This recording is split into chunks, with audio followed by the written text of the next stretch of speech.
the bill is out. Appreciate it. Okay, let's you have another bill, but let's, before you do that, would somebody move the consent calendar? Okay, we have more than one so moves. Okay, let's call the roll. Blue? Aye. Blue, aye. Runner? Consent. Aye. Runner, aye. Block? Aye. Block, aye. Hancock? Aye. Hancock, aye. Leyva? Aye. Leyva, aye. Mendoza? Aye. Mendoza, aye. Monning? Monning, aye. Pan? Aye. Pan, aye. Vidak? Aye. Vidak, aye. Okay, thank you. 9-0, the consent calendar is out. Item 4, AB 215, Assemblymember Lejo. Thank you, Madam Chair, members. Again, today I'm presenting AB 215, which will reduce costs to our struggling school districts when a superintendent is terminated from their employment. Under the current code, a superintendent may receive a severance pay of up to 18 times their monthly salary and up to 6 times for those who are engaged in fraud, misappropriation of funds, or other illegal fiscal practices. These timelines are just too long and have historically led to huge cash payouts, buyouts, wasting precious educational dollars. Recognizing this, AB 215 will bring these timelines down to a more reasonable figure, 12 months, their monthly salary, or 1 year for standard terminations, and 0 for superintendents who have committed fraud or some illegal fiscal act. Nobody should be rewarded for breaking the law. In the past decade, school districts throughout the state have paid severance packages ranging from $200,000 to $500,000. This bill will require a greater fiscal discipline in the administration of taxpayer dollars, as well as redirecting our attention to the needs of our students by saving money. Now, there have been some concerns that a smaller severance package may decrease demand and interest for employees to become superintendents, and the quality of our schools' superintendents will decrease. However, by working with the opposition and having discussions with AXA and CSBA, I believe that having a year's worth of pay is more than enough of a package to cover various costs. The opposition has stated that they agree with the timelines as proposed under this bill, but will not go neutral unless it applies to other local agencies and employees. However, there is evidence that this situation is a unique problem among the specific group of employees addressed in this bill, and therefore I'm specifically working on legislation that addresses this issue pertaining to schools and education only at this time. These high payouts to superintendents should cease and should not be placed on the backs of our students.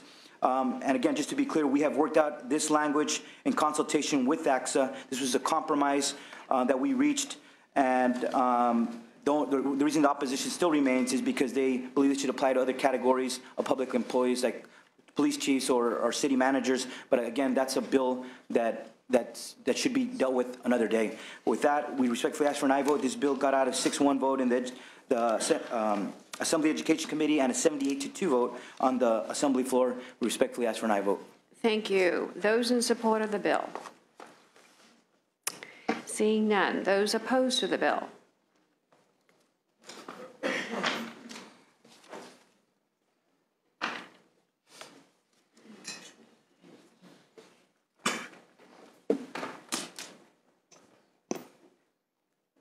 Good morning, Madam Chair. My name is Carlos Machado with California School Board Association. We'd like to thank the author and his staff for meeting with us on a couple occasions to discuss our concerns with the bill. We still remain opposed. One of the primary issues is that through the flexibility offered in existing law, it helps local school boards to compete for top superintendents to help schools with student achievement. We think by making the change that the author is proposing from 18 to 12 months, it makes it more difficult for us to find the top superintendents. It also might create an incentive for school districts actually to offer richer benefits or higher salaries in order to be able to bring superintendents in, which might be counterintuitive to what the author is trying to do with his bill, and as mentioned in the analysis. We believe that it's, given the number of districts, over hundreds of districts statewide, we think that the flexibility is critical, and for those reasons we ask that you vote no on the bill. Okay, others in opposition? Laura Preston, Association of California School Administrators. We remain in opposition to the bill. There's a few things that I want to make sure that the committee is aware of. First of all, when we're talking about an early termination clause that's negotiated between the board and the superintendent, it is not a buyout, it's not a severance pay, it is for the purposes of when there's a breach of contract with that individual. So you're compensating them because their contract has been broken by the board. And so that is in place for all local governmental officials. The government code doesn't apply to police chiefs, but it applies to school superintendents, community college chancellors and vice chancellors. It applies to city managers and county administrators because they're all hired and fired by a locally elected body. There's 1,000 school districts. There's only a small amount of cities and counties in comparison, so you are going to have more turnover. You are going to have, we would argue that there's probably more volatility with the local school boards, that you do see more turnover more quickly than you would in many cities and counties, so you are going to see this. The superintendent is the only employee in the entire school district that has no due process rights. Everybody else does. They are hired and fired at will. And this one piece is there to help give them some guarantee that if they are fired, their contract is broken, that they are compensated. We also know we have people on our staff that work with superintendent contracts, and so we follow a lot of these trends. We see there's certain times in certain communities where we see more turnover, where we see more contracts broken. It's sort of thing that's happening right now in certain parts of the state where the boards have turned over and the first thing that they do is fire that superintendent for whatever reason. And so it's not for cause, it's because their contract, they're just no longer a fit, the board doesn't like the person, whatever, and it's there. So we do believe that if you are going to have a conversation about reducing the severance, first of all, it should be for everybody that the law currently applies to. It makes no sense to us to pull them out. And also when you start talking about turnovers and we talk about the number of superintendents that who have left the profession or have moved, they do not necessarily get an early termination clause. They're leaving for a variety of reasons, maybe going to another district, they could be retiring or whatever. So we are seeing that.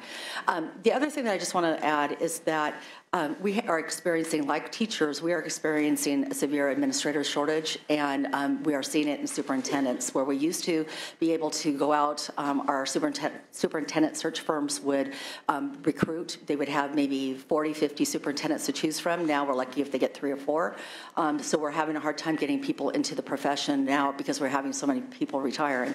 And so we should not be providing disincentives for getting the best candidates. We should be finding ways to make the job even more beneficial for and attractive for individuals to take.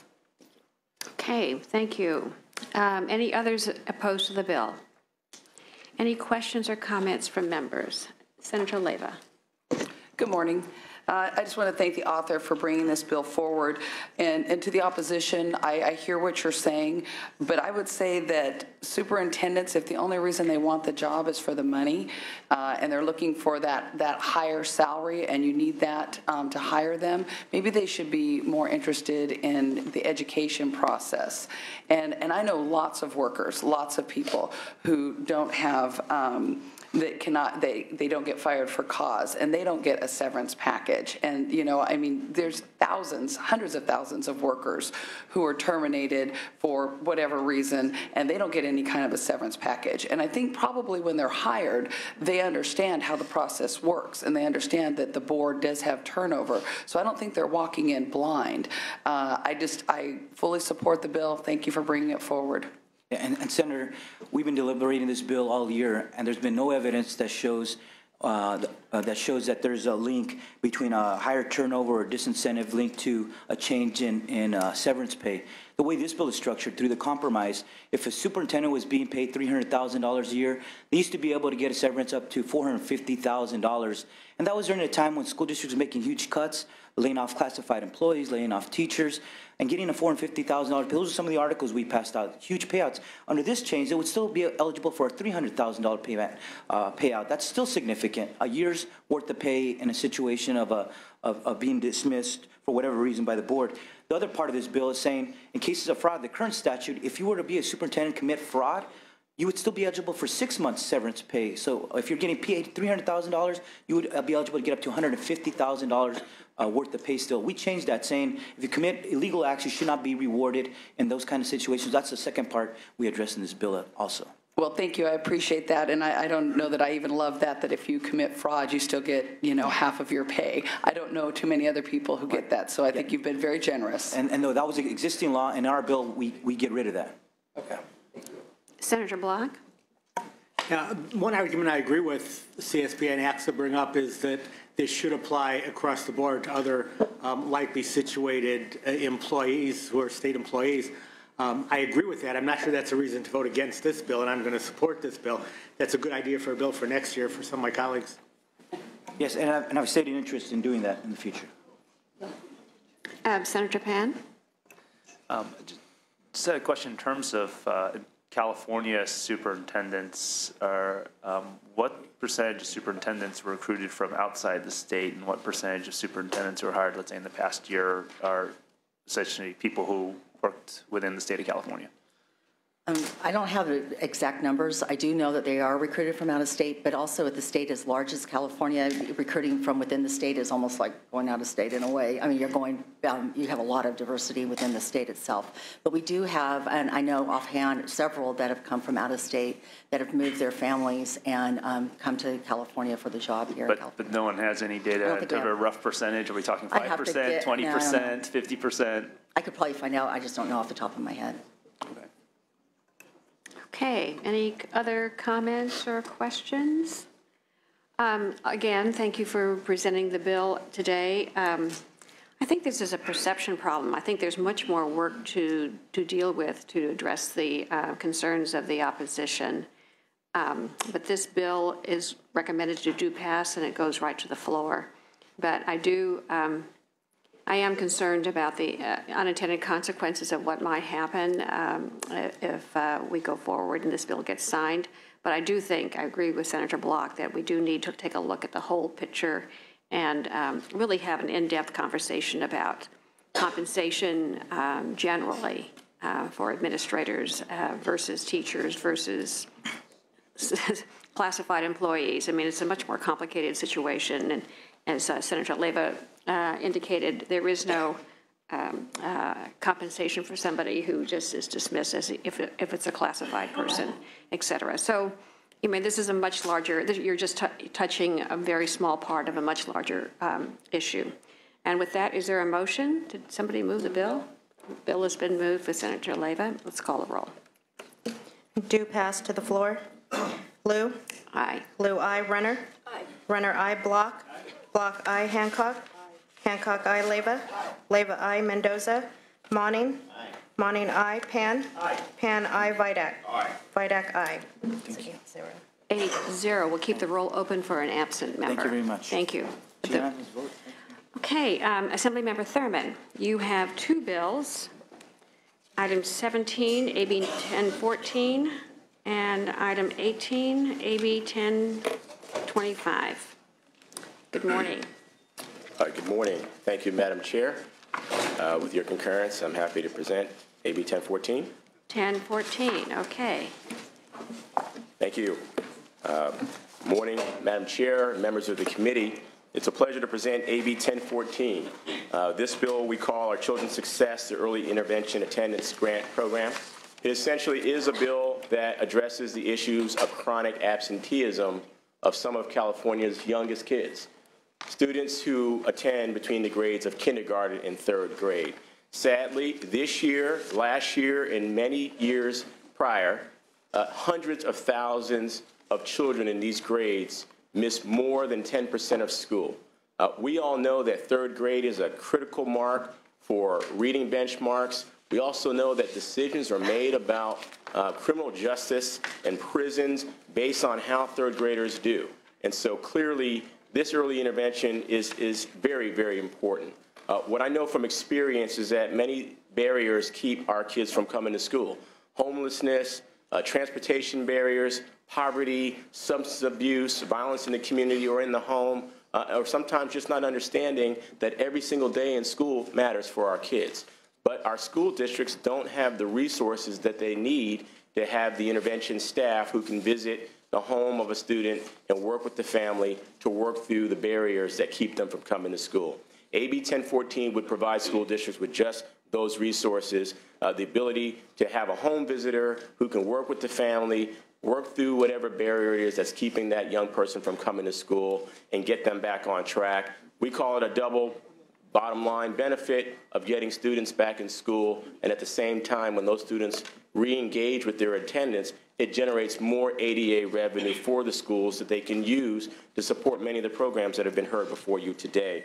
I'm honored that we have two great witnesses who want to share their testimony from the Attorney General's office, who's written on this issue and has continued to make this a very important issue, Mr. Robert Sumner, and from Lincoln Child Center, an Alameda County-based agency that provides a truancy prevention program for students in grades K to 8, Ms. Camila Barber. Mr. Sumner and Ms. Barber, with your concurrence, would like them to. Thank you. In support of the bill, please. Yes, good morning, Chair Liu and members of the committee. I'll be brief because I know that the Attorney General had the privilege of partnering with the legislature last year and bringing attention to this issue. Actually, 2 years ago when we released our first In-School On Track report, Assemblymember Thurmond was working in the nonprofit sector, and he's actually one of the experts that we consulted in preparing that report. So we're very happy to be able to join him here now that he's joined you in the legislature. The AG has continued to work on this issue. It's been a priority for her ever since she entered office. It's going to be a focus of the Bureau of Children's Justice, which was recently launched and is going to focus part of its work on truancy intervention. What AB 1014 works on is really taking that local control approach to improving attendance in schools. It's going to empower our public schools to develop their attendance improvement programs that are tailored uniquely to their communities. Really, by prioritizing, the pupil engagement portion of what they already need to be doing for compliance with LCFF and their LCAPs, this is going to be a way to actually facilitate, the outreach to at-risk demographics, which includes foster youth, English learners, low income, and the way that the AG has always seen this issue is when we're talking elementary school, this is an early investment. Early intervention is early investment, and it pays off throughout the lifetime of that student. Assemblymember Thurmond spoke to this, but we found in our report that there are about $1.4 billion in lost ADA funding every year as a result of attendance. And that doesn't even take into account what it really means to invest in a student when we talk about the dropout rate, which leads to costs of incarceration, lost economic productivity, tax revenues. When we did our first report, we reached the number of $46 billion a year lost directly as a result of what could really be intervened at pre-third grade. So really, this is about making an investment that keeps students away from the justice system, out of poverty, and empowers them to really bring California into the next stage after it finishes what's now currently a truancy crisis. Thank you. Others in support? Thank you for the opportunity to speak in support. Press the red button. Oh, there you go. You're on. Okay. And bring the mic down. Can you hear me now? Yeah, good. Great. We got you. Thank you for the opportunity to speak in support of AB 1014, our Children's Success, the Early Intervention Attendance Grant Program. My name is Camila Barber. I'm the program manager for the School Engagement Program in Alameda County. We have been providing in-home clinical and case management services to children and families referred by Alameda County's Parent Truancy Court for over 4 years. During that time, we have identified a range of issues that result in chronic absenteeism or truancy. These include homelessness, lack of transportation, mental health, substance abuse issues, lack of stable employment, medical issues, and disconnection with their schools. The most effective interventions we have implemented include combining outreach and case management with mental health services that address the traumas experienced by these families, and most of them who live in poverty. A team of staff help families access the critical services that reduce barriers to attendance and help families reconnect to their schools. We have found these services to improve attendance for 90% of who we serve. However, these services are not provided until a family has been brought to court, or often children have lost significant school time, which is difficult to make up. AB 1014 focuses on providing outreach and home visiting early in child's education when chronic absenteeism is highest for low-income students. With AB 1014, school districts will be incentivized to integrate the necessary supports before children have begun to lose precious learning time. The same effective interventions that we have found to be successful can be utilized, but at a less intensive level. And I just wanted to share a success story that we've had just this last year. They were just dismissed from parent truancy court June 12th. And so one of the families we worked with that was referred to the truancy court last spring was homeless. They were recovering from domestic violence. The boys were aged 8 and 12 and barely attending school. And when they did attend school, they were often very late. Mother was working part-time in a pizza parlor, and they were actually living upstairs in that place. And before that, they were living in their car. The family was bouncing from place to place, and we helped the family connect to community resources, including a program through the homeless shelter that transitioned the family into an apartment. So they finally had a place to call home. We also helped them secure rent for the first year. We worked closely with the school district and school officials to have the boys transferred to schools within walking distance of their new home, even though the new school year had already begun. SEP, our program, worked closely with mom, teachers, and school counselors to help the boys adjust to attending school every day and putting into place supports to help them get caught up. We provided individual and family therapy for everyone in the family to help them recover from the trauma they suffered while homeless and from witnessing domestic violence for the boys and for mom to get her own services. SEP now is currently helping the mother return to school to earn her GED, and she has a different job that she's able to have more income, and the boys are thriving right now. They're attending, well, it's summertime right now, but before that, they were attending consistently every day. And when we had court on June 12th, when they were being dismissed, a lot of the school representatives from their new school that they had transitioned to came and spoke on behalf of the family and said what a pleasure it was to have the boys and that they were thriving in their new educational placement. And they were motivated to come to school every day because they felt connected to their school, and the teachers took an interest in trying to get them caught up, and they had hope, which they hadn't had before. So thank you for your support in AB 1014, which we believe will have a positive impact on young learners and assist school districts in being able to get children to school every day. Thank you.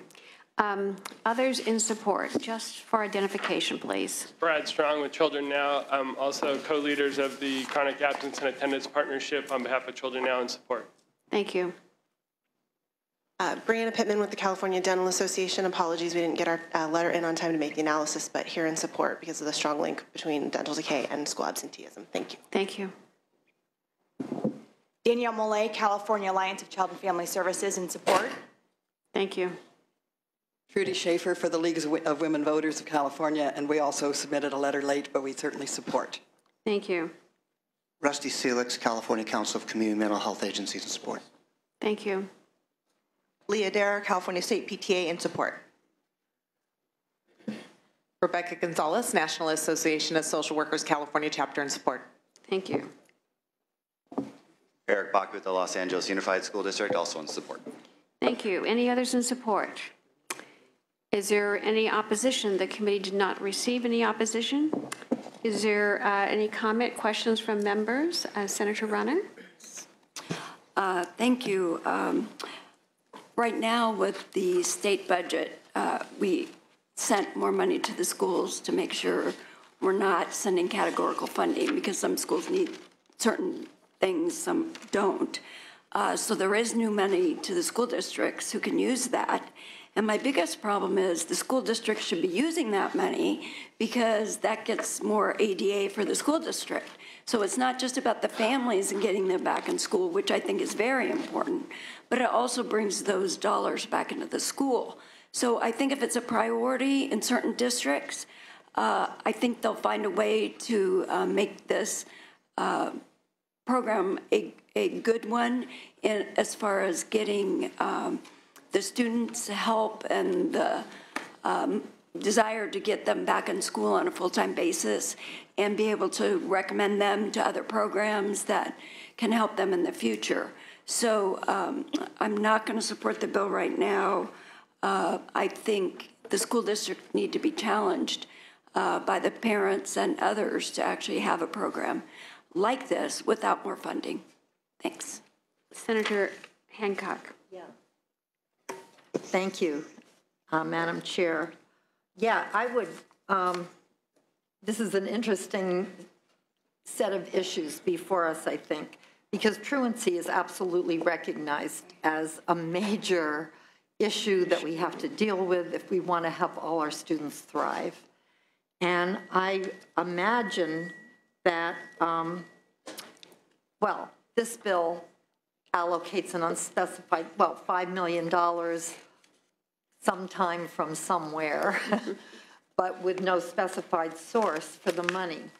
But this is a policy committee, and we do have a recognized problem, and I'm assuming that the author is hoping that Prop 47 savings, which we expect will be considerable, and they will go for things like school safety and keeping kids in school, would be used for that. And I know that Chair has a bill that we're going to be hearing next week that will deal with appropriations, how we're going to spend the education portion of the Prop 47 money.